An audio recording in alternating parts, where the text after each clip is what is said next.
Okay, here we go then. Okay, so folks know, because we've now sent everybody who's here on the screen with us a whole bunch of mailings about this one. But I'm really delighted to be hosting Harrison here this evening.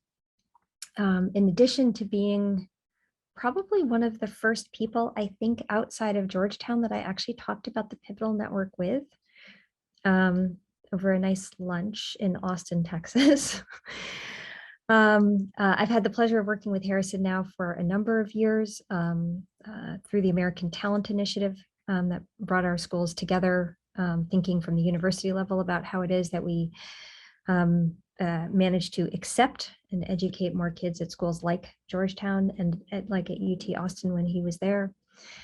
But Harrison's also been, for me, kind of a role model. I'm about to terribly embarrass him in this moment, I believe, about what it looks like to work within higher education, to build better pathways out to K-12 education, and to think about how to have change at the systems level.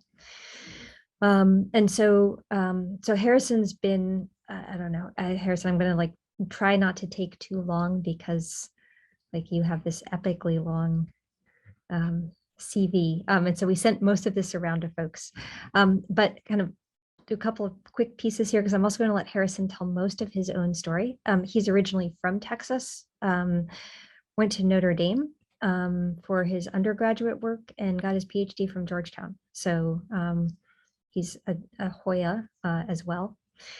He worked for a number of years at UT Austin.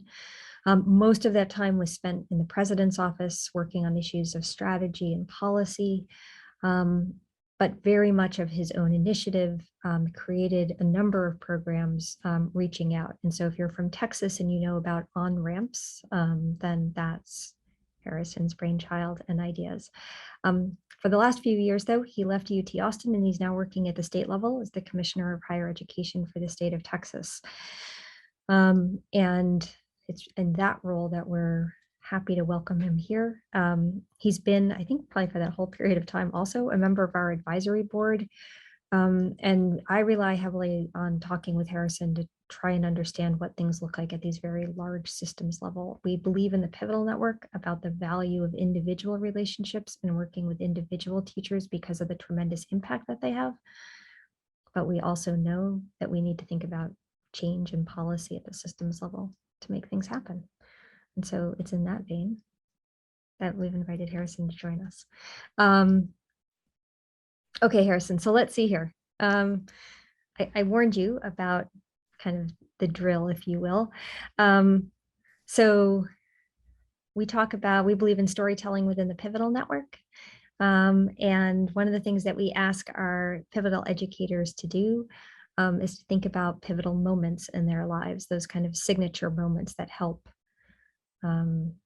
bring you to kind of the place folks are in their career, and particularly for folks in this network, the sorts of moments that had everybody double down on issues of student education and issues of equity. So Harrison, would you like to share with us a pivotal moment? Yeah, thanks, Heidi. And again, thank you for the opportunity to be with you all. I really appreciate and admire the work that's coming together through the Pivotal Network. And so I'm honored to support the Pivotal Network and delighted to be with you all this evening. So happy to share some of my own story. When Heidi told me that she wanted me to talk about pivotal moments, I was trying to decide sort of what to focus on, and so then I started reflecting on pivotal educators. And one of the things that's striking to me is how many, for me, there are so many pivotal moments that also turn on participation and guidance from pivotal educators. So I started jotting these down, and then I stopped when I got to about 20 of them. And I won't walk you through all of them, but for me, one of the so a couple of things that stand out, I guess, pivotal moments. One is my own transition from high school into higher education. So I'm a sixth generation Texan. I grew up in Plainview out in the Texas Panhandle. It's a farming community in between Lubbock and Amarillo. And both my parents were school teachers, but my folks for generation had been farmers out there. And so when I wanted to go off to school some away from the Texas Panhandle with trees and water, and and so when I got to Notre Dame, I was feeling pretty confident because I'd done well in high school and won academic awards, and so one of the moments for me was then when I realized that I was sitting next to students who had gone to some of the best high schools in America, who had multiple years of AP courses under their belts, where I had run out of math courses to take after my junior year of high school. We didn't have any AP courses. They do, I think they do now out in Plainview, but they didn't then. So it took me about 3 semesters to recalibrate from the expectations of high school to the expectations of college. And my parents were educators, had great support from faculty mentors who would encourage me and walk with me after class and give me good advice. But it was still a pretty painful transition. In some ways, you could say I never got over that because it did, I think, set the stage for later to work on issues around policy and programs to help ease that transition from high school to higher education. I was reminded, Harrison, I know you and I had talked some about this weekend, so this is not a completely unscripted event, folks, but I held office hours today with some of the students I work with at Georgetown. Actually, some of them were sent to me by folks on the screen who are juniors now. And I asked them how it was going, and they were to a person, they were like, "Oh, Professor E, you knew us freshman year. I'm not the same person I was freshman year." And I was like, "Well, I thought you were spectacular freshman year." And they're like, "Yeah, no, but I've got it together now. Like I know how to do this thing called college." So as I was listening to them, Harrison, I was like, "Yeah, that's a journey." Yeah, I think we sort of take for granted that there's this rite of passage and that it's going to be painful, and it's painful and difficult for almost everybody. Honestly, it kind of sucks for almost everybody. So, I get a lot of inquiries from friends and neighbors who, when their students are. Their kids are applying to colleges and trying to decide what kind of colleges they should go to, and there's a lot that we have I think assumed is just going to be part of the process that to me I think needs to be fundamentally disrupted.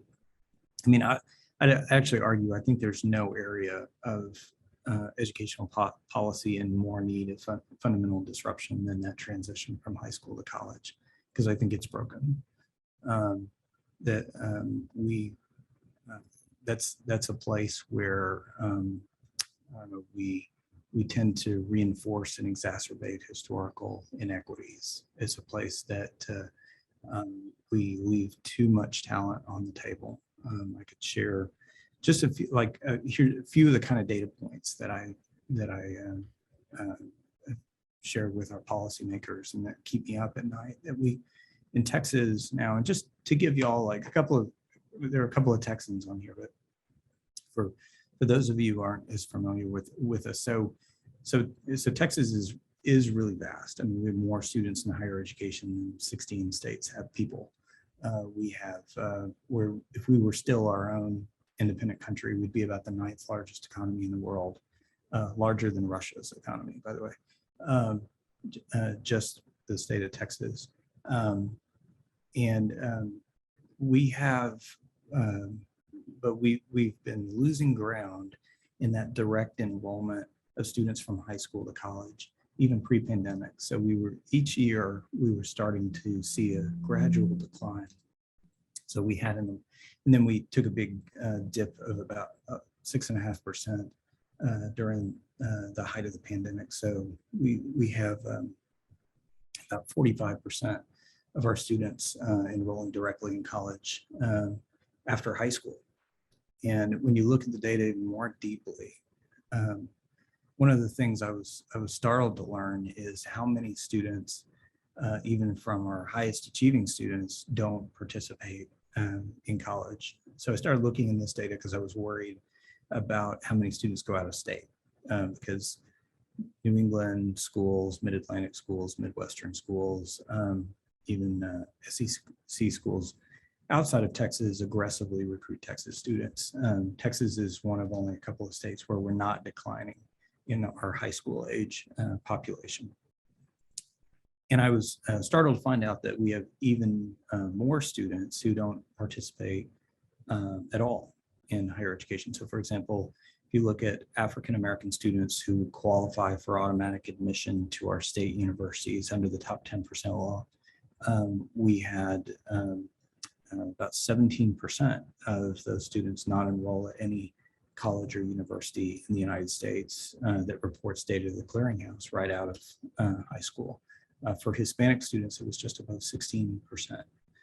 So that's one of the kind of thing that I say is especially, to me, especially damning that we leave so much talent on the table. Clearly, we need to do a much better job of identifying and engaging talented students early in the pipeline, and removing barriers to students participating in higher education directly out of high school so they can unlock their potential. So this is an area I had the privilege to work on a lot when I was at UT Austin. And I'm convinced that we're not going to address these problems through more high school reform. I think we sort of reached the point where that feels a little bit like pushing a rope. I think the only way that we're going to make significant change at scale is we have to engage much more from the higher education side through meaningful partnerships with high schools. So again, on multiple fronts, I'm inspired by and excited about the work that you all are doing through the Pivotal Network.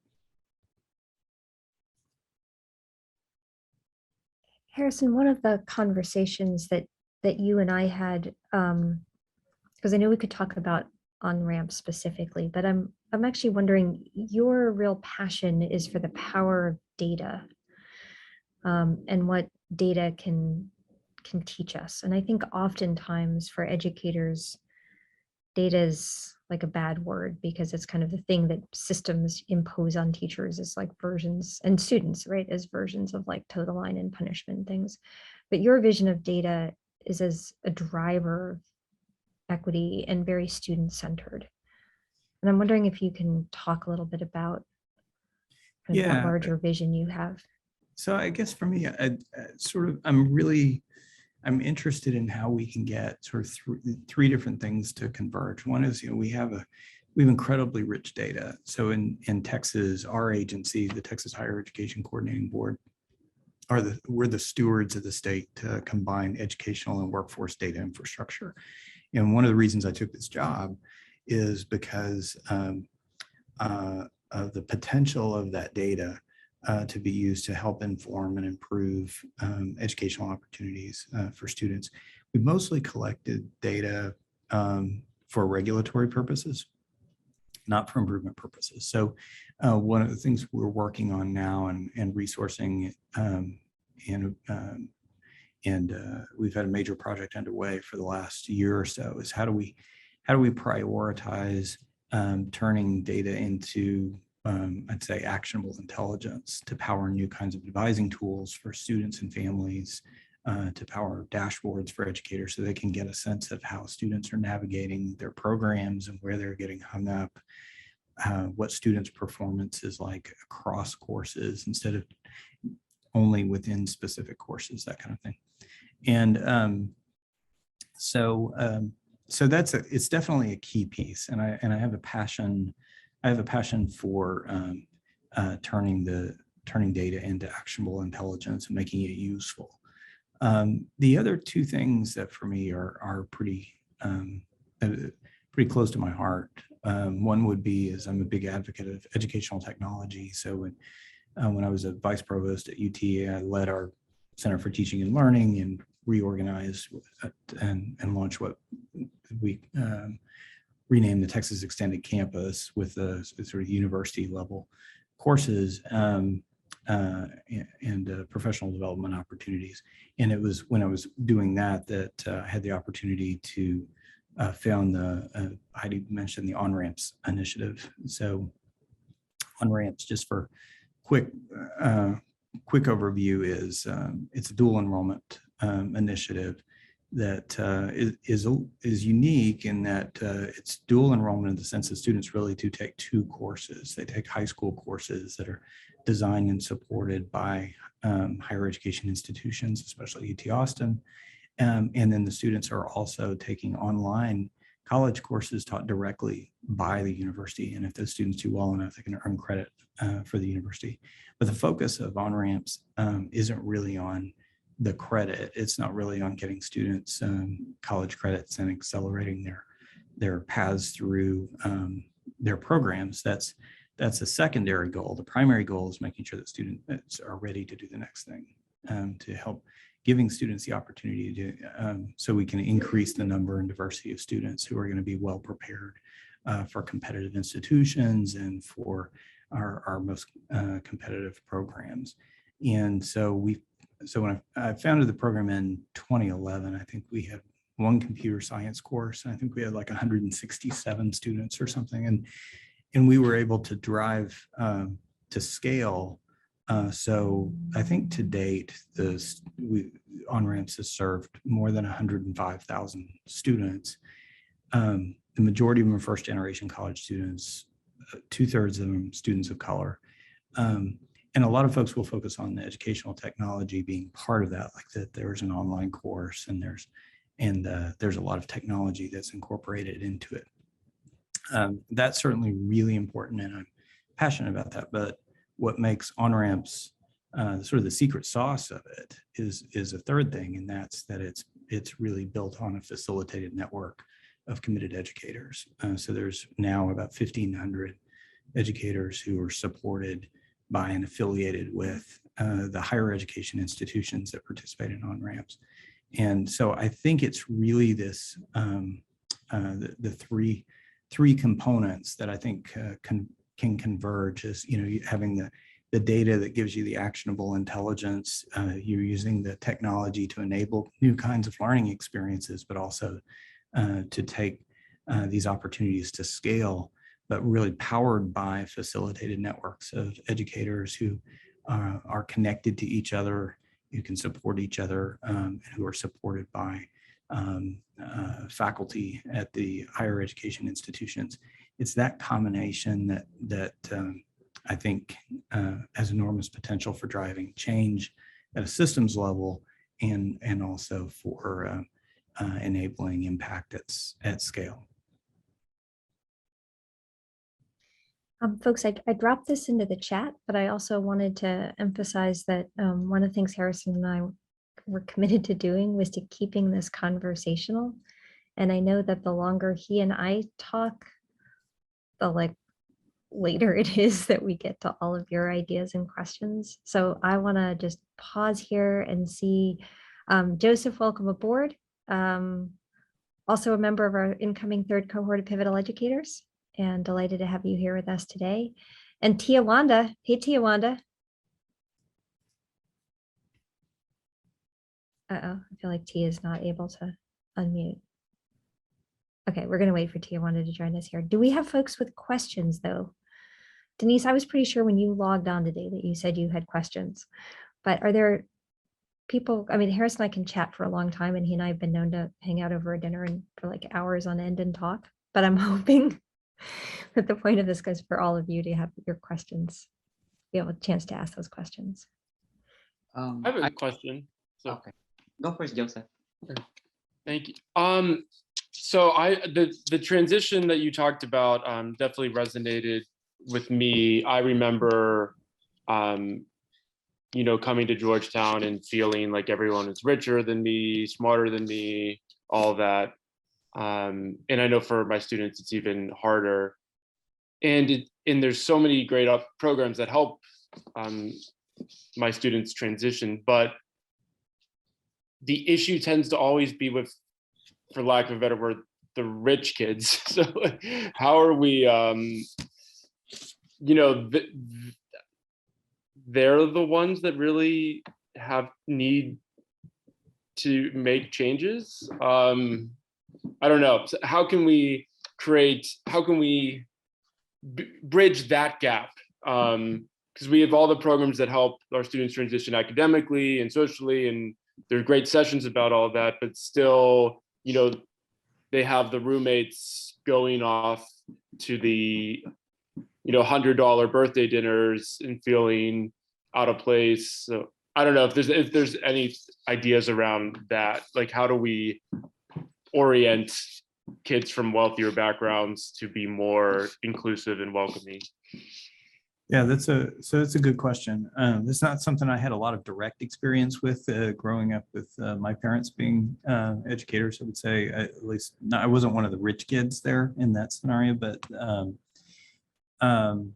yeah, that's an important point, both with the students and also with the institution. So I'm wary of, it might be a little bit controversial. I'm wary of a lot of the initiatives that are exclusively focused on poor students, or that sort of single students out. Like we went through this when we were thinking about how we would set up like the on-ramps initiative and then other work that we've done with the with counselors. And I think I felt like it was pretty important that this wasn't going to be just a program for Title I schools. This needed to be a program that was available more broadly.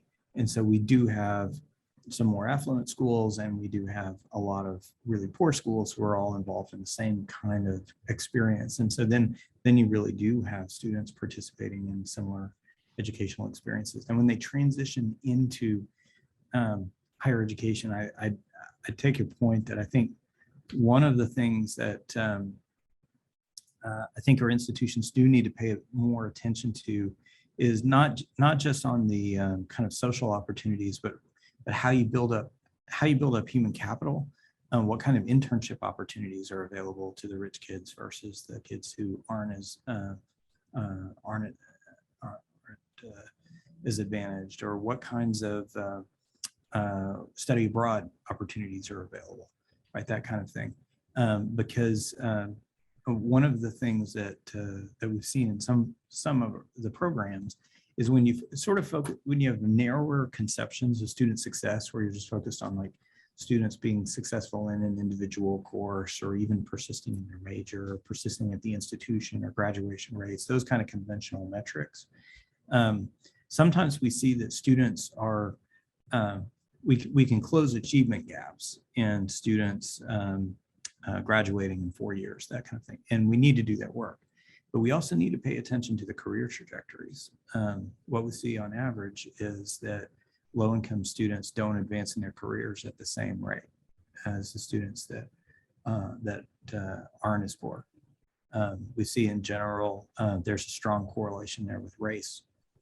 So the value of degrees that we award from our institutions in terms of that wage premium, in terms of additional earnings, you can see striking differences that persist and actually get bigger over time. So in some of the fields where you see striking differences between Black students and Hispanic students versus white students in their earnings over time. And so I do think that's an area that institutions need to lean into. And I think some institutions have started to do that, where they focus a little more on how they'll equip students so that they have a broader range of experiences and are comfortable in different kinds of social situations and interactions.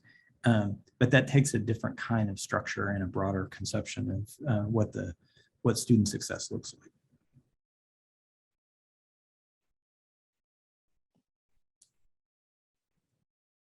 Joseph, we're having, your question just struck me as well, that we're having a lot of conversations here now because we have a diversity requirement at Georgetown and we're in the process of actually giving it some teeth. It's a very watered down version, but it was like the first, making it through faculty governance hierarchies is a non-trivial matter. So 5 years ago, the best thing that we could have made through.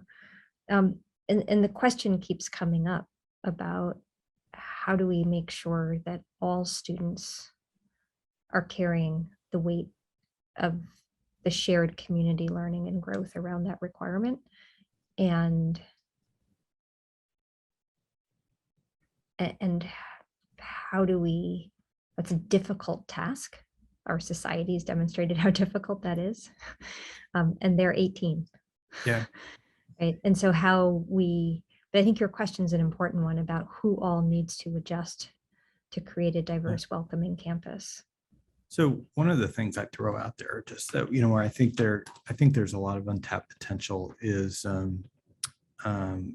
around the students themselves, right? So, even pre-pandemic, when we'd go to digital learning conferences and folks would talk about, what they were working on at their institutions and what they were worried about, or what we saw at most institutions as everybody was scrambling to convert to emergency online instruction.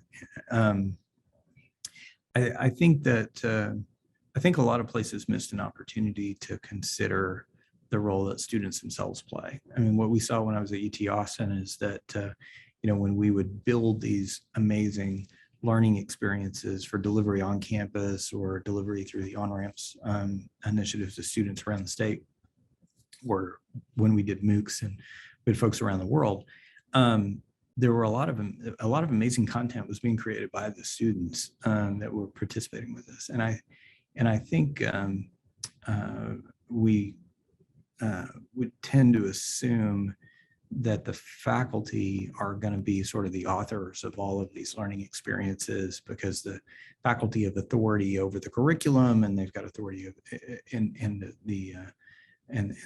they should have authority over the structure of the curriculum and the programs.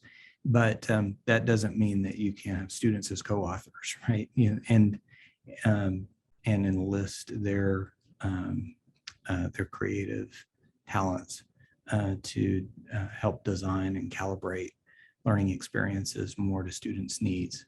And that's it, to me, that's a blind spot that we might need to reconsider.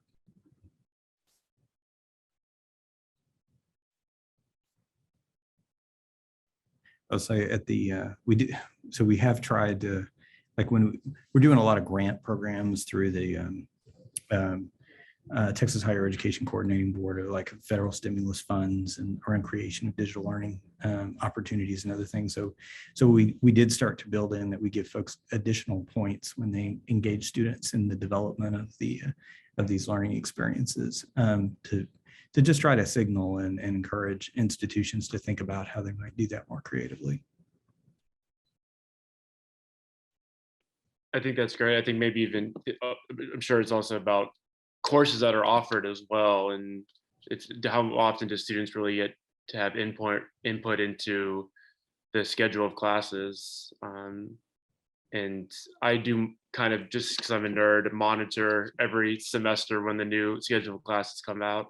And it's definitely gotten way more diverse since I attended Georgetown in the early 2000s. But there's still, in each department, it's still just a handful of classes that target or that aren't Eurocentric.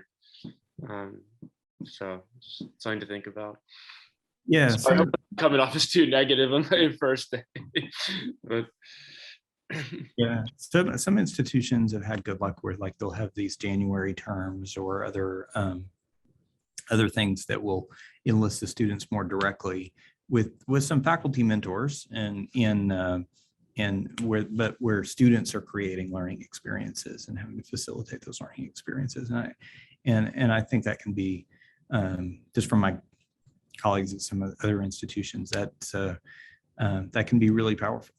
But I think to your point, Joseph, it's, ideally you wouldn't just be tinkering around the margins with that, but you'd have a little better, you'd tap into students' needs a little more directly. In general, I'm a big fan of user-centered design and human-centered design, and that's something that we've tried to incorporate heavily into multiple projects. Denise, I know that you'd unmuted before too. Oh, okay. This may be a little off topic, but I wanted to ask you what you thought about, what your thoughts were concerning the recent in Texas, and concerning the recent threats to do away with tenure, and it feels to me like that would run off a lot of really great educators. Well, yeah. So we're in the political season. The Texas primaries are tomorrow. And we'll. So this has been a hot button topic in the campaigns, and of course the lieutenant governor had a press conference where he put a marker down that he thought we ought to do away with tenure in our public universities. I mean, to your point, we know that all of our higher ed institutions play an increasingly important role, not just in their teaching mission, but in their research and development and innovation mission. And we've made some important strides with our research universities and emerging research universities overall. And we have a governor in Texas who put a marker down when he was a candidate that we ought to have multiple Texas universities counted among the top 10 public research universities in the United States. Right now, we just have one that would consistently be counted in that list, and we only have 3 institutions overall that would show up in, say, the top 200 and the Times of London rankings. So it would definitely it would pull us in another direction if we weren't able to recruit and retain top faculty talent at our institutions.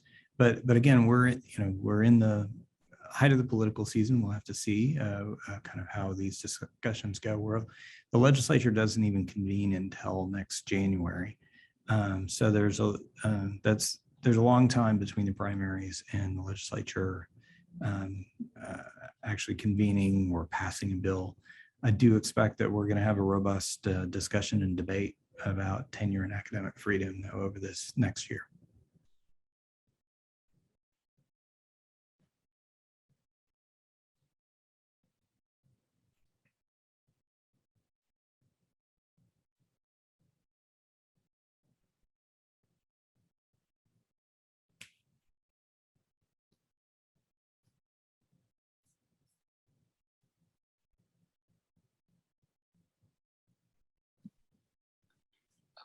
Okay, so I'll go ahead. Thank you for that. I think most of my questions were answered, and I was very curious about the diversity and maximizing teaching and learning. So we have almost the same programs in school, like the dual enrollment. In fact, many of my students are attending dual enrollment, and once they don't have class, they are interning with me. So I am very, very thankful. It feels like I have another teacher, co-teacher in my classroom. So we have also advanced program. We have finished like yesterday, I had the student accepted at Harvard University for summer program, and then we have the CTE internship. However, seeing these programs for many years, I have one concern that makes me feel like the fidelity, the integrity of the program is going down because of the data. So my question is all about the integrity of data. So how will you know that the program that is being implemented with fidelity, and the data being collected has integrity? And it also deals with who are the we are actually serving those students who really would like to get these programs and who really deserve to get the funding from the government in order for them not to take, just like what you have said, 3 semesters of adjustment. As much as possible, if they can take 1 or 2 semesters only of adjustment in college, you know, that can thrive well. They can thrive well in college. One of our problems in school is there are many students, they are competing about data like okay, 100% of the students will go to college, but only to find out after 2 years that only 40% or 30% of them stayed in college,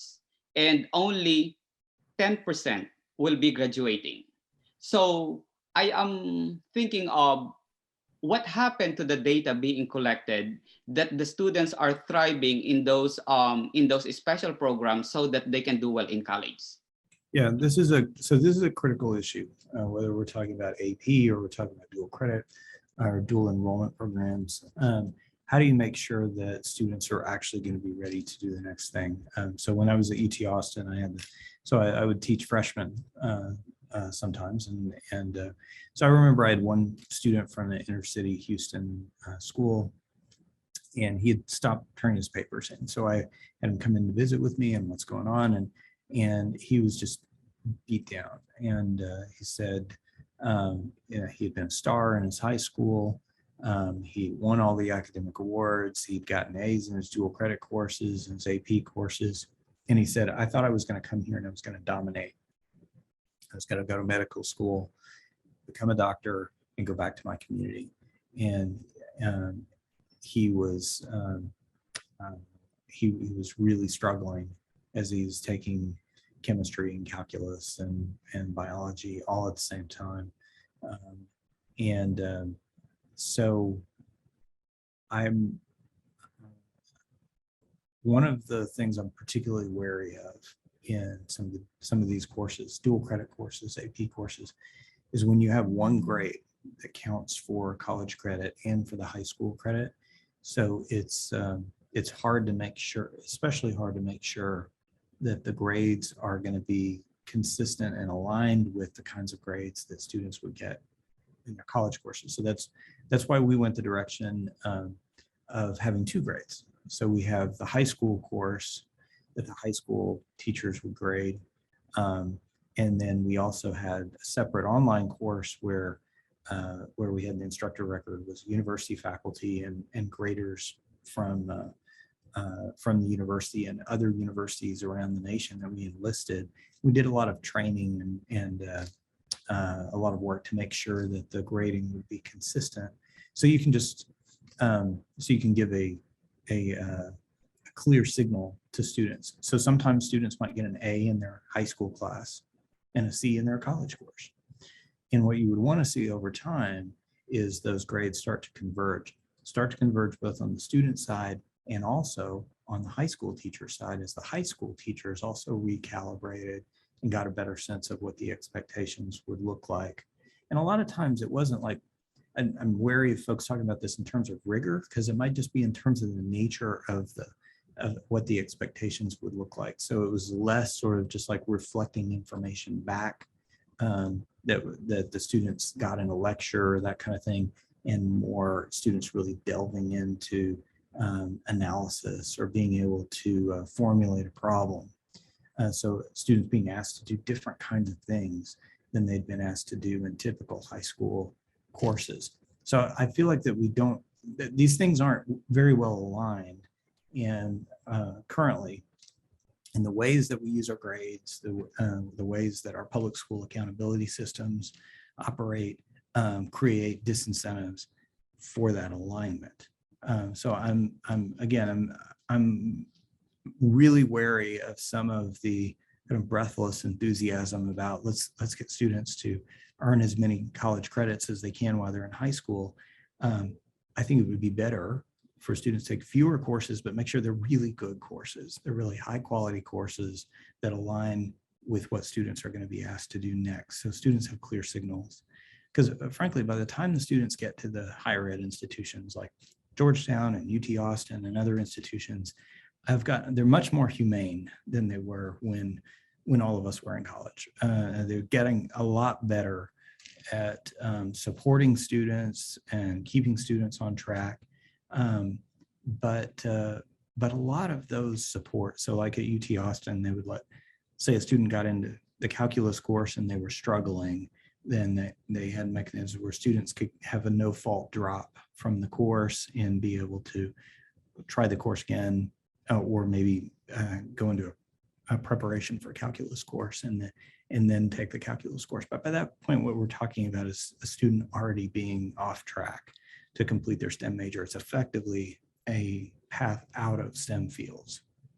And so you'll see 20 or 30% of students from diverse backgrounds not completing in those majors that they had started in. So they'll complete at the university, but not in the STEM fields, that kind of thing. So again, I think that we've got a lot of work to do to make sure that students have clear signals about what those expectations are, and that the students and the teachers are going to be appropriately supported in being able to meet those expectations. Thank you. Eris, I appreciated that question as well, because Georgetown touts its graduation rates, which are very, 96% or something over 6 years for all students on our campus.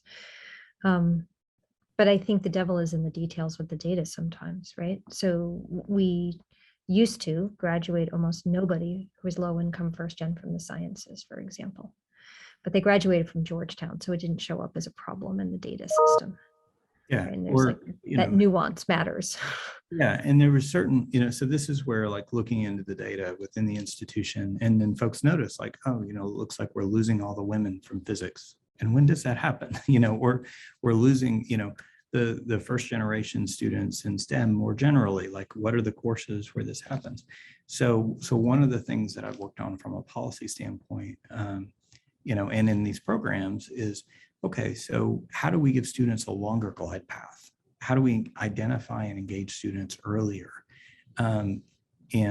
So like, for example, we were able to pass a bill here in Texas that creates a new early high school graduation option, where students would be able to leave high school early and go ahead and enroll in a public university and have a portable scholarship that follows them. And the idea behind doing that is kind of like we bring star athletes in for spring ball, so they have a little longer glide path. We should bring some of these students in a semester early, so that we can structure the program so that they're going to be able to complete along with their cohort and not be off track. And it's really, really hard to compensate in just like in summer bridge programs. It would be a few weeks in the summer, or while the student's already enrolled as a freshman along with everybody else in the cohort. It's hard to provide the kind of supplemental support in ways that aren't going to be overwhelming for the students. So I think again, identifying, engaging students early in partnership with the high schools and with the high school teachers, I think is going to be, I think that's an important area that we ought to lean into. Harrison, there's been a side chat going on here about whether dual enrollment grades transfer with you to college, and if those then can affect college GPA, but also scholarship. And there's been a little bit of chatter, but what's the Texas policy? So in Texas, so if a student does, if they satisfy a course that is a core course, so we have a 42-hour state core, so the credit will transfer. The grade is important for whether the course will transfer.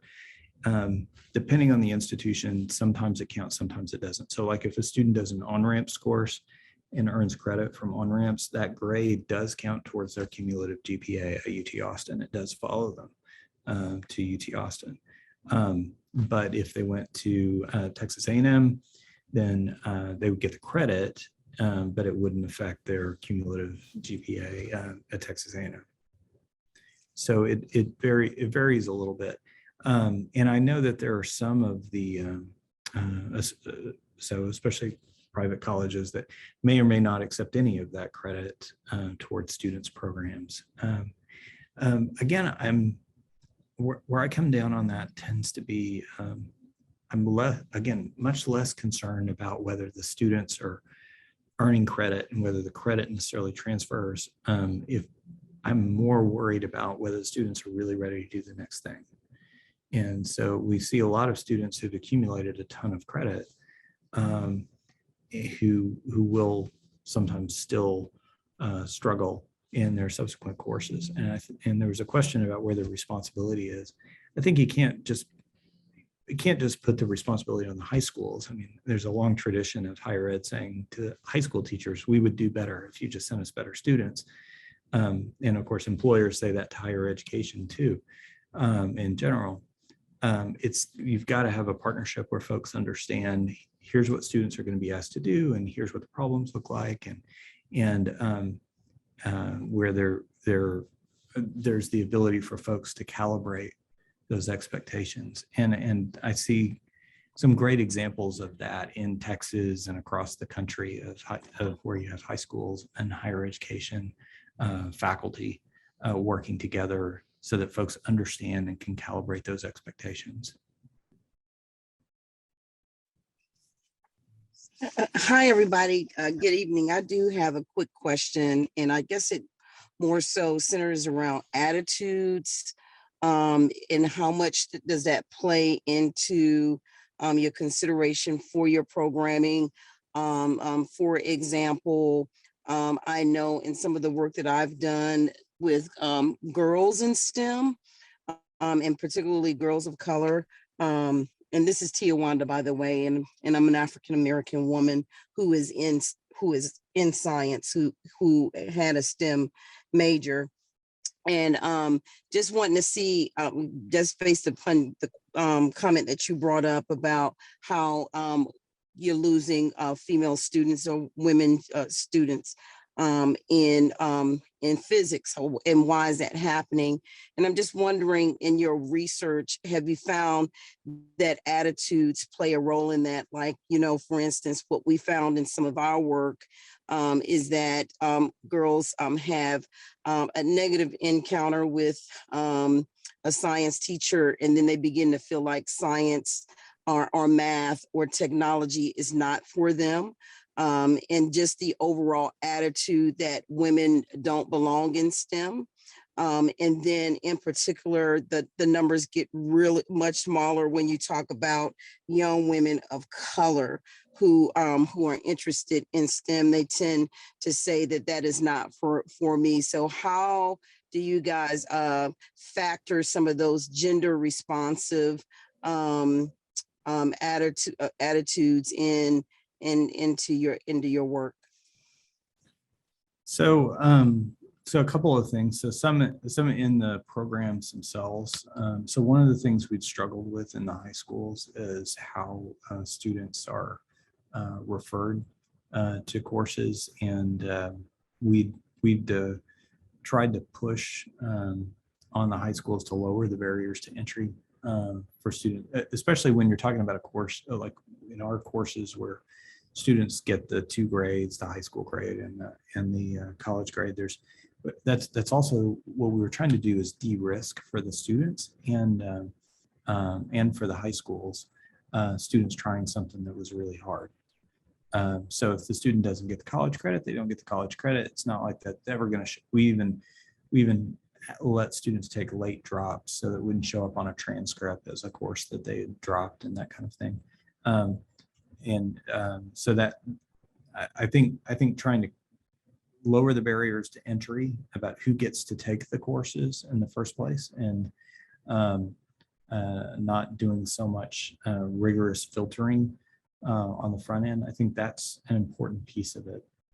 Another piece of it is that we need to be in higher ed in general, we need to own the problem of our faculty pipelines. So I don't know any president who wouldn't be interested in hiring more diverse faculty, but I don't know that many presidents where you can see that commitment translating into their own graduate programs and in the pipelines in their graduate programs. We put a marker down recently as a state where we updated one of our projects of this last years. We updated our state higher education goals, and one of our new goals is around the production of research doctorates.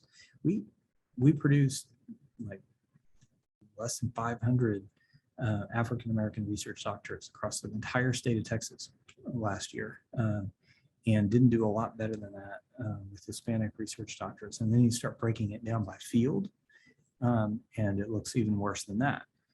So this is an area that we need, especially the research universities, to really lean into, that we need a much more robust pipeline of future faculty from diverse backgrounds. I think that's something that it's where even a few more slots, a few more fellowships, a little more support for a few students pays enormous dividends over time for the students that these faculty will mentor and support. Hi, I would like to, I'm the one that asked the question about where does the responsibility for clear expectations and equitable grading lie. Really, I taught seniors at a high school in Boston that does not send very many kids to elite institutions, even though I remain deeply in belief that we have so much untapped talent in the kids in our school. And I do want to know, how do we know students are ready to do the next thing? I think this whole issue of expectations for students is key to kids' success. I know that the many students who come back to visit, which is like the greatest part for any high school teacher, they come back and over many years they have said, the things that we're not prepared for are listening to lectures and taking notes, because at least in my system, the teachers have been discouraged from lecturing or the sage on the stage, and yet students, then they go to college and they really feel like woefully unprepared, and kind of like we set them up for failure. They also feel set up for failure around how much time they're going to spend studying or doing their schoolwork, and just like what exactly an academic culture is going to look like. I took a look at on-ramps, and I feel like over the years, like we have had taken steps towards that. In the school where I work, we are geographically located very close to UMass Boston, which could be awesome. They took a step back from us when we went into like a lower status in teaching, but like whose responsibility is that? I hear that when you talk about, having college instructors and high school instructors calibrate. I love the idea of 2 different grades. I pitched many years ago, like, is there some way we could just work into our district online grading system, like your high school grade, and maybe what that might look like in college if you had a midterm and a final and a paper. So I'm just like, do you have any advice for other districts on how to grow that collaboration? Or I'm not sure exactly what I'm asking, but like, how can we do that better? Yeah, so I can tell you about some examples I've seen of things that I thought were really impactful and intriguing. If you look at there's an example I remember from Virginia, where it was Harrisonburg High School and Blue Ridge Community College would have the math faculty would get together from the high school and from the college, and they would all take the placement test together. And then they would talk about the placement tests that they used. So there's a concrete example of how that calibration can happen if the high school teachers really understand, like, here are the kinds of things that are going to be on the course, on the test that's used to place you in different courses. When we would do on-ramps, and when they do on-ramps, so the teachers are trained in 3 different dimensions. So they're trained in, they're trained around the technology that is used for the courses. They're trained in pedagogy. In that case, we were using more progressive pedagogies, a lot of like project-based learning, those kinds of things. There still is a whole lot of lecture, though, that happens at UT Austin and other institutions. But there was also a lot of training on content to make sure that it could sort of level set. And so even very experienced faculty, AP teachers, and that it would, where there were a lot of kind of intense discussions around the content of the courses, and then that actually spun into a whole set of additional professional development courses that were standalone and separate from on-ramps, partially because the districts were asking for it. Is that they said, we want to put all of our math teachers through the same professional development experience, so they understand what the expectations look like, and we can calibrate across the curriculum, that kind of thing. So those are some of the kinds of examples that I think are especially important and powerful. One of the things that we're trying to do is provide more information. And as we release new data dashboards over this next year or so, where we can provide more information both to high schools and to colleges, where colleges could have richer profiles of their incoming student classes.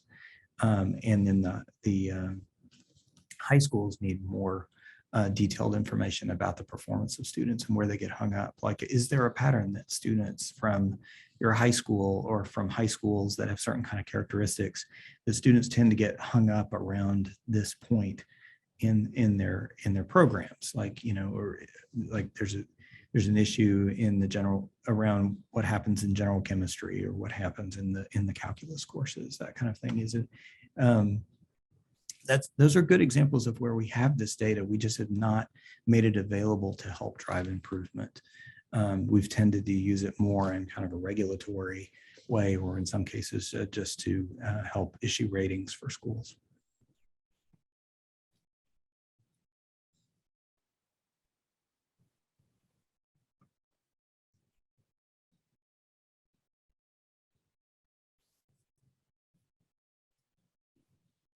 So while folks are asking or thinking about other questions, the other thing just to this audience that I would throw out there is that I wish we could, within the high schools, one of the things I found most troubling. So I have a couple of teenagers in my own house, so I feel like I have a front row seat here.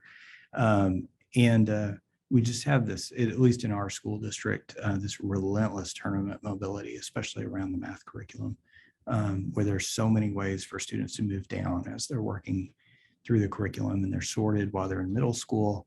I actually sponsored some research where we looked into tens of thousands of Texas students. And what we found is that when students move down, they almost never move back up. And we also found that the math pathways tend to be, there's a strong correlation with sex. So where you saw the students who completed sort of the highest available math curriculum, so we saw more boys there, and then more girls in the next tier down, sort of a mix of students that would be in the middle, kind of the middle of the pack. And then there was also more boys that were tracked early on into lower level math classes and never came out of that. So I think that's one of the things most ingrained in the ways that we think about our curriculum, that if we're looking for things to disrupt, um, um, less tournament mobility might be a good place to start. I'm curious to know, Mr. Keller, of any research of things. So for example, we run an AP and IB for all program at our school. Love that. I've tried to find, like, I think we have a lot of research that shows that these really rigid tracking programs in schools severely disadvantage students of color, low-income students. I'm trying to find any research that's being done. There are mostly in charter districts, schools that are running these really inclusive AP programs. I teach one, but I think it's a faulty assumption to say just because we know the data says that rigid tracking hurts students, to then assume that AP for all solves that problem. And so I'm wondering if there's any research being done that I could check out. I'm just very curious. I'm like, in these more inclusive programs, are we measuring how that is benefiting students, if it is benefiting students?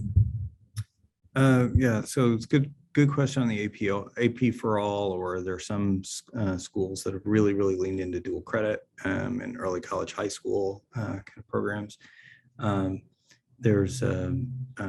really interested in the schools that have leaned into Algebra 1 by 8th grade for all students, so that students have the ability to take calculus before they leave high school.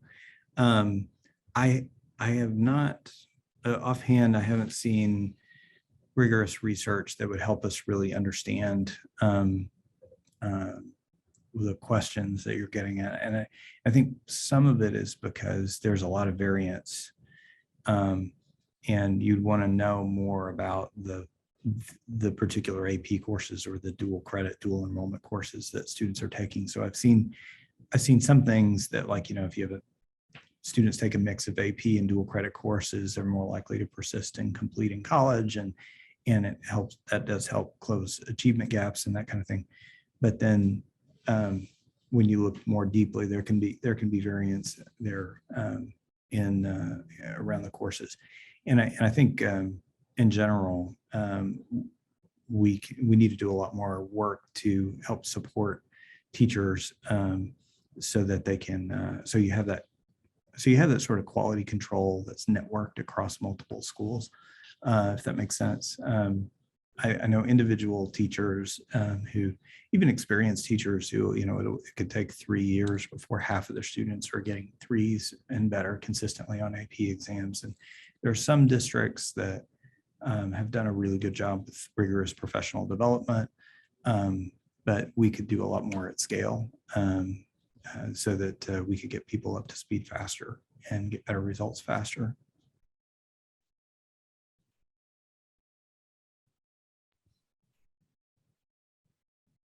Yeah, I see that the AP for all without calibration isn't really AP for all. Yeah, one of my colleagues used to say, because the difference between orange juice and orange drink, you have to make sure that students are really getting that quality experience, and that's calibrated across different kinds of schools. It's like reconceiving like what is the provision goal. Like, I really like how you talked about de-risking, right? So like the way I view our AP program is, we are, in order to pass our AP courses for high school, we are not expecting students to pass the AP exam, right? We're not expecting students to perform at a college level. And like the expectations for our teachers around, what a good AP scores look like is like drastically different, because we have a large percentage of kids in our AP classes who read far below grade level.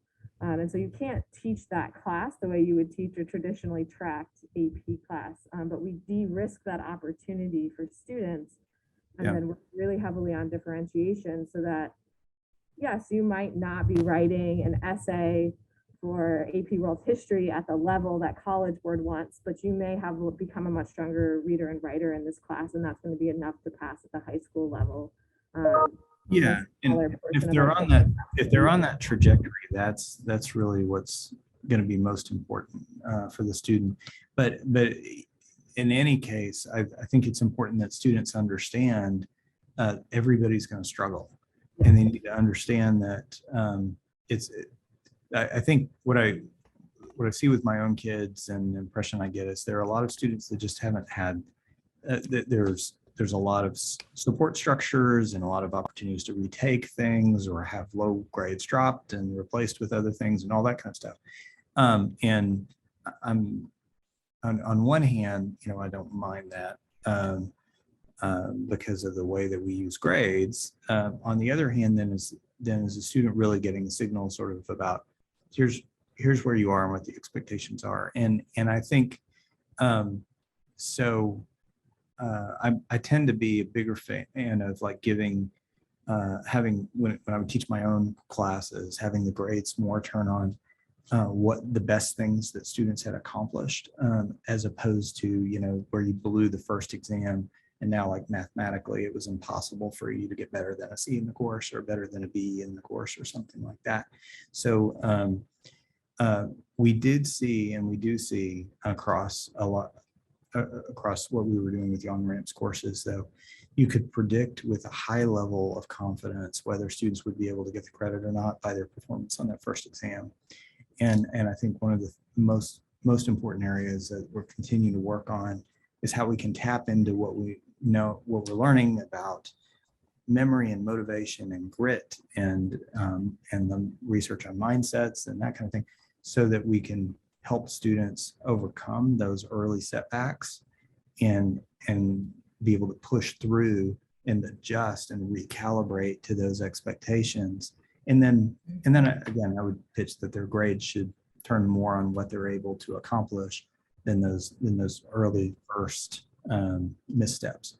Because what we see a lot in our college courses is students will come in and 6 weeks into the first semester, first exam grades come back and the rug gets pulled out from far too many students, and a lot of them don't recover. And even after the first semester, they're getting redirected out of their STEM fields and out of more challenging majors. So we have a lot of work to do on the higher ed side, and also I think on the high school side, so that we're helping students build resilience, and they're pushing through with the ability and the support to recalibrate to those expectations.